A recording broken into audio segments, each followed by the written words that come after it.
Assalamualaikum warahmatullahi wabarakatuh. Nama saya Vina Nurimawada, NIM B0205. Saya mengambil tema tentang global warming. Di sini saya akan mempresentasikan mengenai global warming. Global warming adalah suatu proses peningkatan suhu rata-rata atmosfer, laut, dan daratan bumi yang diakibatkan oleh meningkatnya penggunaan teknologi atau aktivitas manusia. Nah, penyebab global warming yang pertama yaitu model rumah kaca. Kenapa sekarang kan rumah semua modelnya kaca ya? Nah, kenapa bisa menyebabkan global warming? Karena kaca kan bisa memantulkan cahaya ke udara, tetapi tidak bisa menyerap sinar matahari. Yang kedua, pemborosan listrik. Nah, di sini juga bisa menyebabkan global warming karena sekarang kan semua serba elektronik, semua serba memakai dengan penggunaan listrik. Contohnya saja seperti alat-alat elektronik yang ada di rumah. Nomor 3, bahan bakar kendaraan atau transportasi. Ini juga menyebabkan global warming karena semakin banyaknya transportasi dan kendaraan saat ini, juga semakin banyak asap yang dihasilkan oleh kendaraan atau transportasi, sehingga menimbulkan atau memicu polusi udara. Yang keempat, yaitu polusi udara dari industri dan pabrik. Nah, saat ini juga semakin banyak industri dan pabrik-pabrik yang didirikan. Memang positifnya baik, yaitu untuk mensejahterakan kehidupan ekonomi rakyat atau warga, tetapi negatifnya atau tidak baiknya yaitu dapat memicu penyebab global warming karena semakin banyaknya asap yang dihasilkan oleh industri atau pabrik.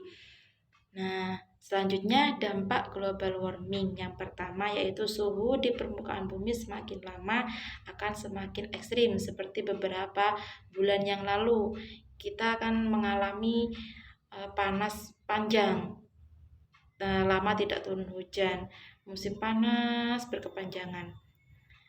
Yang kedua yaitu permukaan air laut di seluruh dunia akan meningkat. Yang ketiga, adanya intensitas terjadinya angin topan. Seperti beberapa hari yang lalu atau beberapa minggu yang lalu, ketika awal-awal turun hujan itu ada di beberapa daerah hujan turun disertai dengan angin yang istilahnya banter gitu ya Bu ya, yang keras anginnya. Yang keempat, banyak terjadinya gagal panen. Nah, seperti sekarang itu petani penanam cabai itu juga banyak yang gagal panen karena cabainya banyak yang rusak gitu ya. Terus yang kelima, akan terjadi sebuah bencana kelaparan dan kekeringan. Nah, ini kekeringan ya. Ada di beberapa daerah yang lama tidak turun hujan, mereka mengalami kekeringan. Sawah-sawah juga banyak yang tidak bisa diairi dan akhirnya kekeringan dan menyebabkan gagal panen. Yang keenam, berbagai macam penyakit bermunculan. Yang ketujuh, terjadinya kepunahan beberapa spesies makhluk hidup. Dan itu tadi dampak dari global warming. Dan selanjutnya tanda-tanda global warming. Yang pertama ada kenaikan suhu. Yang kedua, kebakaran hutan besar-besaran. Yang ketiga, situs purbakala cepat rusak. Yang keempat, ketinggian gunung berkurang. Yang kelima, satelit bergerak lebih cepat. Tadi ada kebakaran hutan besar-besaran.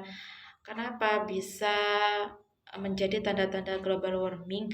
Karena kan pada dasarnya pohon-pohon yang ada di hutan itu sangat banyak sekali manfaatnya, karena kan kalau di hutan tuh pohon-pohonnya besar-besar ya, itu bisa salah satunya bisa menahan, akar-akarnya bisa menyerap air sehingga bisa menahan atau mencegah terjadinya banjir atau longsor.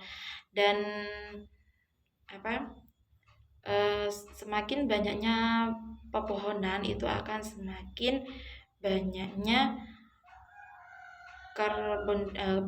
karbon dioksida yang dihirup. Jadi karbon dioksida yang dikeluarkan dari bumi itu akan dihirup oleh pepohonan-pepohonan. Nah, di sini saya akan